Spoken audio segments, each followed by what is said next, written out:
Welcome back mga ka-review natin dito po sa ating munting channel Pinas News Review, kung saan re-reviewin po natin ang mga mahalagang balita dito sa Pilipinas. Mga simpleng komento sa mga issue dito sa Pinas. At ito nga mga ka-review natin, kapapasok lang, di napigilan ni President Marcos.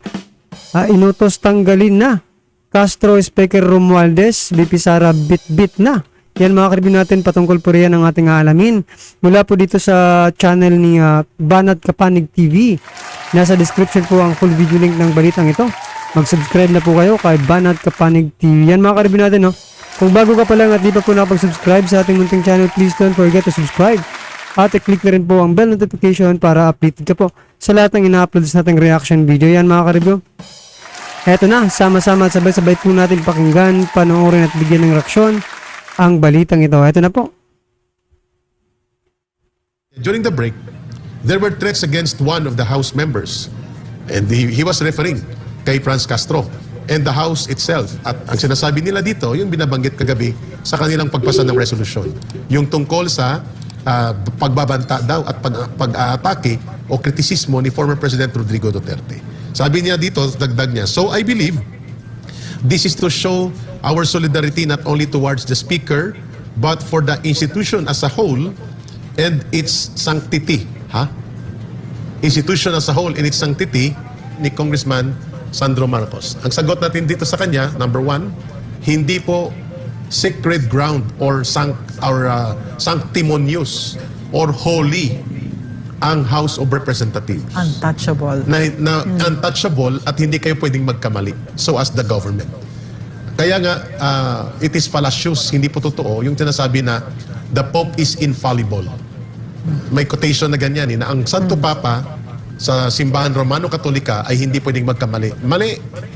Everybody as a human can always commit mistake. And everybody can always point out anybody or everybody's mistake. Lalo na sa pamamahala. So, Congressman Sandro Marcos, please. Pakilinaw po, hindi po binantaan ni Pangulong Duterte si Franz Castro per se. Ang sinabi niya, itong mga komunistang ito na gusto kong patayin, tukuyin mo na, Inday Sara, na sila ang purpose ng kung bakit may confidential fund ang Department of Education at ang Office of the Vice President. So yun po ay kanyang words of expression. Bakit tatanggalin natin sa kanya? At sinabi niya doon, kung mayroong isa sa pinaka-corrupt, pinakabulok na institusyon sa gobyerno, ang Congress, kasi dyan ako nanggaling at alam ko ang kalakaran dyan. So kapag nagsalita ng totoo ang isang mamamayan, kagaya ni former President Rodrigo Duterte, kailan nagiging isa itong banta sa institusyon? Kailan nagiging banta ito sa demokrasya? Kailan nagiging banta ito sa House of Representatives? So ibig sabihin, hindi pwedeng magkomentaryo ang mamamayan. And Congress is not infallible. No. Pag sinabing infallible, hindi pwedeng magkamali. Alam niyo po mga ka-review natin, kaya naman siguro putak ng putak ang mga ito mga ka-review. Kasi po tinatamaan po sila, ng sinabi ni dating Pangulong Duterte, di ba? Siguro ko totoo nga na sila ay, di ba, kakampi ng makakaliwa. Kasi nga po mga ka-review natin, di ba? Sila po yung putak ng putak di ba? Di parang hindi naman sila pero dinidepensa nila yung mga sarili nila, no? Doon sa naman sa sinabi ang Kongreso ay ang House of Representatives, mga ka-review, ang pinakabulok, na institusyon sa gobyerno. Yung mga nagre-react po dyan, mga ka-review natin, yun din po yung mga tinatamaan, So kung tinatamaan kayo, di ba? Pasensyahan na lang kasi tinamaan kayo nag-react kayo, yan tuloy. Parang kayo na, kung sa red tagging pa mga ka-review, di ba? Kung sa red tagging pa, kayo mismo ang nagre-red tag sa mga sarili ninyo. Ngayon naman po, kayo naman po ang nagpapakilala ng mga bulok, diyan sa House of Representatives. Kasi kayo yung mga pumuputak diyan At ang Hindi Congress, pwedeng punahin. Hindi pwedeng punahin. Mali po yun. Congressman Sandro Marcos, pakibasa nga po ng Article 7. Diyan nakalagay ang all public officials must be accountable to the people at all times.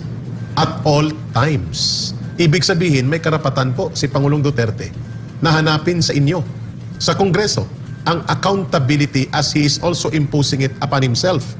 And the Vice President, nang sinabi niya, buksan natin ang libro, ipakita natin sino nag-aabuso ng pondo, ng limpak-limpak na pondo ng mamamayan, na walang mga resibo, walang liquidation, at kami din i-audit nyo, unahin nyo kami, then kayo din ang isunod. Saan po ang pagiging threatening niyan? At saan po ang pag-apak niyan sa integridad ng House? Accountability po ang pinag-uusapan and transparency. At bilang mamamayan, kami po ay naninindigan not because he is Rodrigo Duterte, friend ng SMNI o friend namin dito, friend namin, but not just because he was former president, but because he is also citizen Rodrigo Duterte. He is part of the people now. And kami din, bahagi kami ng mamamayan, mga journalist din kami. And we are here for nation building and for advocacy of good governance. Yun nga mga karibin natin. Buti nga na, na-open ni dating Pangulong Duterte, mga karibin natin. Kasi, napakikinggan, no? Napakikinggan po siya. Kung kagaya lang natin, no, mga karibin natin, ang magsasabi ng ganyan, sa palagay niyo po ba may makikinig sa atin? Diba? Sa palagay niyo po ba? Diba? Kahit marami tayong magsalita dyan, diba? Kasi wala naman tayong pangalan, wala pa rin makikinig sa atin. No? Kaya much better na yung mga kilalang tao, no? Yung mga dating opisyal ng gobyerno ang magsalita. Kaysa sa magsalita, kasi wala namang maniniwala or walang makikinig talaga. Kung normal lang na, 'di ba? Citizen, no? Yung mag-complain about dito sa extraordinary fund ng Kongreso, di ba? Governance. So pag may nakikita kaming hindi tama, hindi ibig sabihin nun, sinisira namin ng gobyerno. That is far from truth compared to what the CPP, NPA, NDF are doing in attacking. Dinipinsahan mo bang tatay mo? Nang sinabihan siya ni Raul Manuel na kasamahan mo na siya ang utak sa pagpapatay kay Percy Lapid. At simula noon, walang pinagkaiba ang tatay mo sa lolo mo. Kami nagtanggol kami kahit hindi namin kadugo ang mga Marcos. Kahit may masama kaming mga political opposition against the Marcos, pinagtanggol namin ang administrasyon na ito.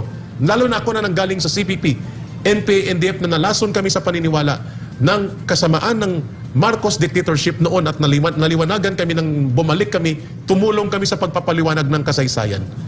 Pero ikaw, hindi namin narinig na pinuna mo si Raul Manuel at ang mga grupo nilang sumisira sa administrasyon ng iyong ama. And yet, pupunahin mo ang isang mamamayan na nagngangalang Rodrigo Duterte. Siya na nagbigay sa inyo ng opportunity na makilala ang ama mo sa isang napakagandang Tama, no, mga karibin natin. Kasi, nung panahon ni Pinoy, mga karibin natin, hindi naman napapag-usapan ang Marcos, mga karibin natin, eh. Diba? Hindi naman itinama yung kasaysayan, yung history, no? Pero pag, nung umupo po si Pangulong Duterte, mga karibin natin, doon lang naramdaman ng taong bayan, no? Na nagmamalasakit sa mga Marcos. Diba? So yan, kaya nga nagkaroon sila ng di ba? Itong sila ka Eric, di ba, mga karibin natin, para itama, no, yung history. Pero yung mga karibin natin, yung problema lang ngayon is mukhang pinalalabas pa na, di ba? Kalaban itong mga Duterte, di ba? Kasi kung kalaban talaga ang mga Duterte ng mga Marcos, mga karibin natin, hindi na po gagawa ng paraan, no? Ang dating Pangulong Duterte na maipalibing pa sa libingan ng mga bayani si Marcos Sr. Tapos hindi rin siya gagawa ng mga paraan na mag-i-educate talaga, no? Sa mga tao kung ano ba talaga yung totoong nangyari, no? Nung kapanahonan ni Marcos Sr. Yun nga po, dito na tayo maniwala kay Ka Eric kasi si Ka Eric po isang membro yan ng makakaliwa, di ba? Gaya na sinabi niya, nilason sila, di ba? Nilason yung kanilang kaisipan. Yan po ay nangyayari sa mga schools. Wherein doon po sana gagamitin yung intelligence fund ni BP Sara, mga karibyo natin. Kaso nga lang tinanggal. So, masaya na ngayon ang Kabataan Party List, mga karibyo natin, ha? Masaya ngayon si Raul Manuel. At saka si Castro Brosas, sino pa, ha? Masayang masaya yan ngayon mga karibyo natin. Mukhang nagdidiwang na ang mga kampo ng makakaliwa. Presidential debate, no single centavo charge on you. Hindi sasabihin mo, hindi ko alam, sa isang TV network yata yun, doon narinig yung threat at mga pag-atake na ginawa sa institusyon ng Kongreso. Excuse me, your institution, Congressman Sandro Marcos, is an institution owned by the people. Incidental lang na kongresista kayo dyan. But the institution of Congress belongs to the people, and the power of government belongs to the people, including accountability and transparency. It is the right of the people to demand upon you. Si Majority Floor Leader Marcos, no, Sandro Marcos, is very concerned about the reputation daw of the House, that it's being maligned. 2 points here, no? 2 points why it's being maligned, why it's being criticized right now. And number one are the funds, no, the extraordinary funds. Therefore, if you want to save the reputation of the House, you ought to demand that accountability be given to the Filipino people. Number two, why is that reputation being maligned right now? It's because of the perceived alignment of the House, no less than the House, with the CPP, NPA, NDF operatives inside Congress, who, by the way, are the ones responsible for bringing your family down, because your family name is Marcos, no? So I would like to remind the majority floor leader, the deputy majority floor leader, that it is Franz Castro, Arlene Brosas, Raul Manuel, who and their organization that are behind the destruction of the Marcos family. Correct. No? And Franco, mga kababayan, what I find is the issue for me here in a statement such as this, no, is that, are we being singled out? Is SMNI being TV singled network, out? Are we being muzzled? Hindi kami pwede magsalita. Diba? So, hindi ba demokrasya ito? Kasi I remember, no, just to lay the predicate, backgrounder, I'm pretty sure the Filipino people will remember this. During PRRD's term of office, lahat binato sa amin. Lahat. Everything, it was the vilification, everything was thrown at us. Because why? The then president, lahat ng kalaban ng Estado, kinalaban niya talaga, no? So we really got used to criticisms, but we would never single out. We would never sing, except of course Rappler, no? Kasi talagang sumobra talaga ang Rappler, no? So and that was singled out for a very good reason, but it wasn't because we had to muzzle them, no? Hindi yun. So this thing, no, is really kind of chilling. Well, is this parang, are we still a democracy that? So yan mga karibin natin, ang lumalabas pala dito sa balitang ito, itong si Congressman Sandro Marcos, no? Si Majority Floor Leader Sandro Marcos, mga karibin natin, ayaw, no?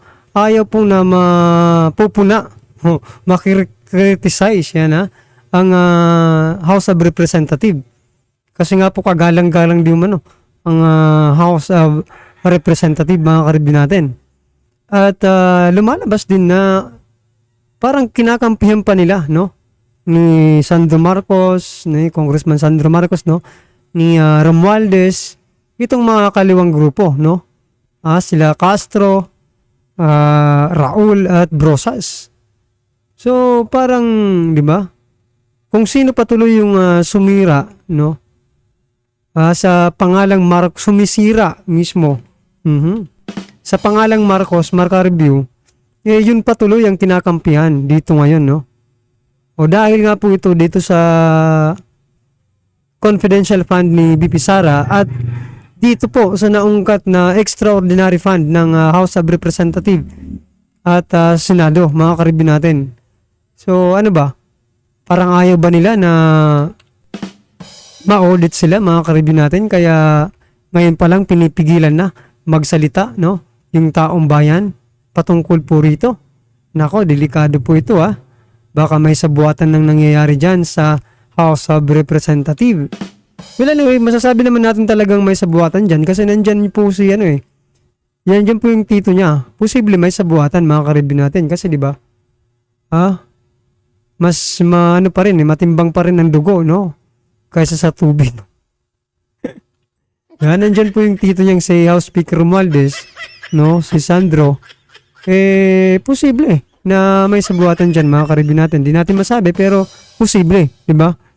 Kasi pagkapamilya yan, di ba? Well, anyway, mga ka-review natin, ano man po ang inyong reaksyon, i-comment lang po sa baba para at least alam po ng ating mga kababayan ang inyo pong nararamdaman patungkol po dito sa balitang ito, right? Alright, mga ka-review natin, kung bago ka pa lang, hindi pa po nakapag-subscribe sa ating munting channel, please don't forget to subscribe. At i-click na rin po ang bell notification para updated ka po sa lahat ng ina-upload sa ating reaction video. No, at wag din pong kalimutan mag-subscribe kay Banat Kapanig TV. Yan, mga ka-review natin, nasa description po ang full video link ng balitang ito. Mag-subscribe na po kayo. Maraming salamat po.